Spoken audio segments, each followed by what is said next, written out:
കഴിഞ്ഞ ക്ലാസ്സിൽ നമ്മൾ ഹോമോജീനിയസ് കറ്റാലിസിസ് എന്താണെന്നും ഹെറ്ററോജീനിയസ് കറ്റാലിസിസും എന്താണെന്ന് പഠിച്ചു. ഇനി കറ്റാലിസിസിൻ്റെ അഡ്സോർപ്ഷൻ തിയറി എന്താണെന്ന് നോക്കാം.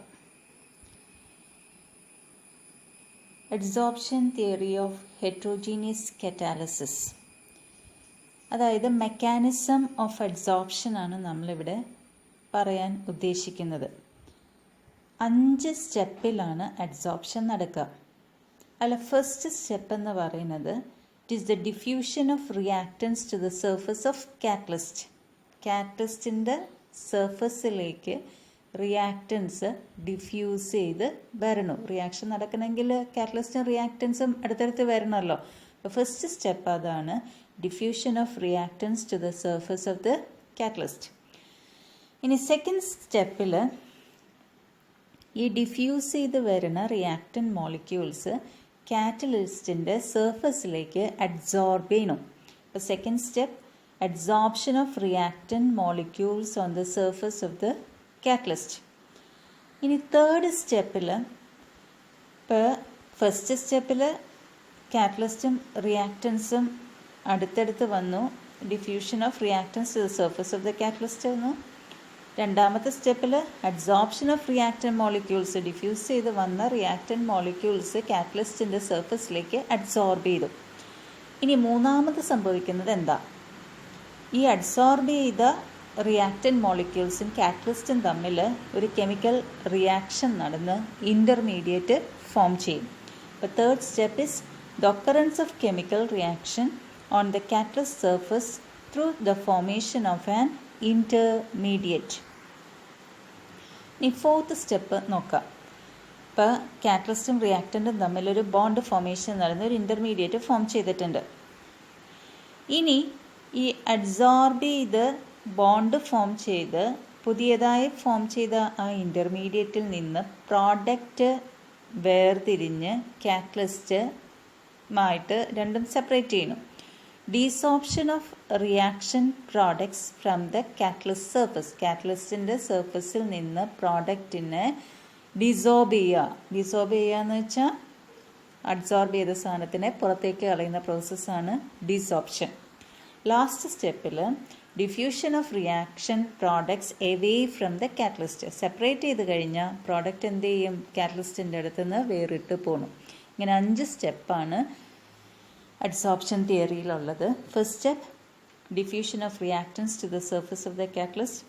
Second step, adsorption of reactant molecules on the surface of the catalyst. Third step, occurrence of chemical reaction on the catalyst surface through formation of an intermediate. Fourth step, desorption of reaction products from the catalyst surface. And last step, diffusion of reaction products away from the catalyst surface. ഈ 5 സ്റ്റെപ്പുകളും ഒരു flow chart പോലെ വരച്ച് represent ചെയ്തിരിക്കുന്നത് നോക്കാം. First കാണുന്നത് നമ്മൾ കാറ്റലിസ്റ്റിൻ്റെ സർഫസിൽ കുറേ വേക്കൻസീസ് ഉണ്ട്. ആ ഫ്രീ വാലൻസിയിലേക്കാണ് ആര് വന്ന് ബൈൻഡ് ചെയ്യുന്ന റിയാക്റ്റൻസ് വന്ന് ബൈൻഡ് ചെയ്യുന്നത്. ഇപ്പോൾ ഫസ്റ്റ് സ്റ്റെപ്പിനകത്ത് കാറ്റലിസ്റ്റിൻ്റെ അടുത്തേക്ക് റിയാക്റ്റൻസ് ഡിഫ്യൂസ് ചെയ്ത് വന്നിരിക്കുന്നതാണ് ഈ കാണിച്ചേക്കുന്നത്. ഇപ്പോൾ കാറ്റലിസ്റ്റിൻ്റെ സർഫസിലെല്ലാം എന്തുണ്ട്? ഫ്രീ വാലൻസീസ് ഉണ്ട്. ഈ ഫ്രീ വാലൻസീസിലേക്കായിരിക്കും ആര് വന്ന് ബൈൻഡ് ചെയ്യുക? റിയാക്റ്റൻസ് വന്ന് അഡ്സോർബ് ചെയ്യുക. ഇപ്പോൾ സെക്കൻഡ് സ്റ്റെപ്പിൽ നോക്കിയേ, അതായത് പ്രോഡക്റ്റ് ഫോം ചെയ്തേക്കുന്നത് നോക്കിയേ, ആ കാറ്റലിസ്റ്റിൻ്റെ സർഫസിലേക്ക് ആര് അഡ്സോർബ് ചെയ്തേക്കുക? റിയാക്റ്റൻ്റ് എയും ബിയും അഡ്സോർബ് ചെയ്തിരിക്കുക. അപ്പോൾ ഡിഫ്യൂഷൻ നടന്നു, അതിനുശേഷം അഡ്സോർപ്ഷൻ നടന്നു. അഡ്സോർപ്ഷൻ നടന്നു കഴിഞ്ഞാൽ പിന്നെ എന്ത് ഫോം ചെയ്യുമെന്നാണ് പറഞ്ഞ്? ഈ അഡ്സോർബ് ചെയ്ത റിയാക്റ്റൻസും കാറ്റലിസ്റ്റും തമ്മിൽ ഒരു ബോണ്ട് ഫോം ചെയ്ത് ഇൻ്റർമീഡിയറ്റ് ഫോം ചെയ്യും. ആ താഴേക്ക് ആരോ കൊടുത്ത് ഫോം ചെയ്തേക്കുന്നത് നോക്കിയേ, അവിടെ എയും ബിയും തമ്മിൽ ഒരു ബോണ്ട് ഫോം ചെയ്തേക്കണുണ്ടോ? തൊട്ട് മുകളിൽ എയും ബിയും തമ്മിൽ ബോണ്ടില്ല, അവിടെ അഡ്സോർബ് ചെയ്തിട്ടേ ഉള്ളൂ. അപ്പോൾ താഴേക്ക് ഉള്ള ആരോ നോക്കുമ്പോൾ നമുക്ക് കാണാം അവിടെ കാറ്റലിസ്റ്റിൻ്റെ സർഫസിൽ എയും ബിയും തമ്മിൽ ഒരു ബോണ്ട് ഫോം ചെയ്തു. അതാണ് അവിടുത്തെ ഇൻ്റർമീഡിയറ്റ്. ഇനി അടുത്ത സ്റ്റെപ്പിൽ എന്താ ചെയ്തേക്കുന്നത്, ഈ എയും ബിയും വേർതിരിയും, കാറ്റലിസ്റ്റും വേർതിരിയും. അത് എയും ബിയിനെയും അത് ഡീസോബ് ചെയ്യും, എന്നുവെച്ചാൽ ഡീസോപ്ഷൻ നടക്കും, അതിൽ നിന്ന് പുറത്തേക്ക് കളയും. എന്നിട്ട് അത് സെപ്പറേറ്റ് ചെയ്ത് പോയിരിക്കുന്നതാണ് ലാസ്റ്റ് കാണിച്ചേക്കുന്നത്. കാറ്റലിസ്റ്റ് തുടക്കത്തിൽ എങ്ങനെയായിരുന്നു അതുപോലെ തന്നെയല്ലേ വന്നിരിക്കുന്നത്. പ്ലസ് എ ബി ആണ് അവിടെ എന്തായി വന്നിരിക്കുന്നത്, പ്രോഡക്റ്റായി വന്നിരിക്കുന്നത്. അപ്പോൾ മെക്കാനിസം ഓഫ് അഡ്സോർപ്ഷൻ നിങ്ങൾക്ക് ക്ലിയറായി എന്ന് കരുതുന്നു. ഇനി നമ്മൾ സോളിഡ് കാറ്റലിസ്റ്റിൻ്റെ 2 ഇമ്പോർട്ടൻറ്റ് ഫീച്ചേഴ്സിനെ കുറിച്ച് പറയാൻ പോകുന്നത്. ആക്ടിവിറ്റി ഓഫ് എ കാറ്റലിസ്റ്റും സെലക്ടിവിറ്റി ഓഫ് എ കാറ്റലിസ്റ്റും. Activity means the ability of a catalyst to accelerate a chemical reaction.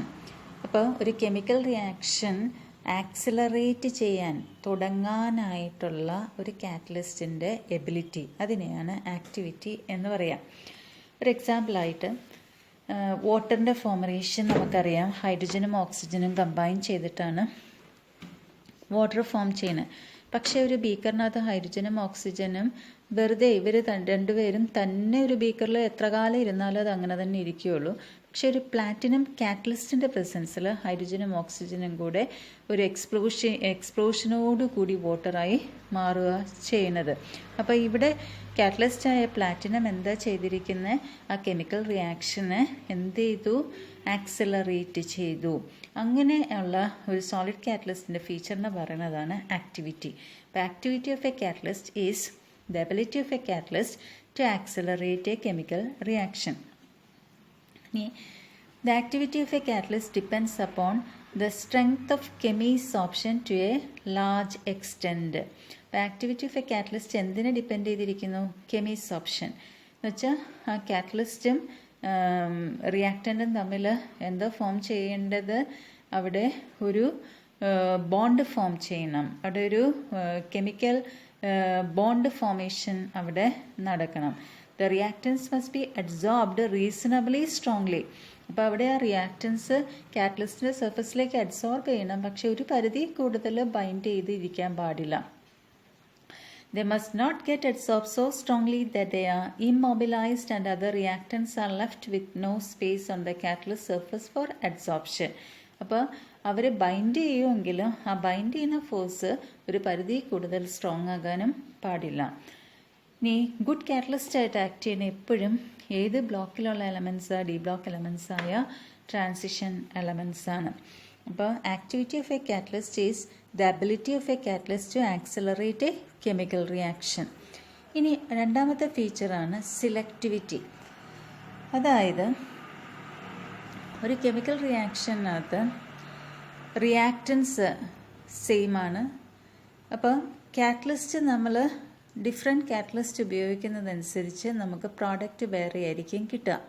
അപ്പോൾ ഏത് പ്രോഡക്റ്റാണ് നമുക്ക് കിട്ടേണ്ടത് എന്നതിനനുസരിച്ച് നമ്മൾ ആരെ ചൂസ് ചെയ്യണം, കാറ്റലിസ്റ്റിനെ ചൂസ് ചെയ്യണം അല്ലെങ്കിൽ സെലക്ട് ചെയ്യണം. അതിനെയാണ് സെലക്ടിവിറ്റി എന്ന് പറയാം.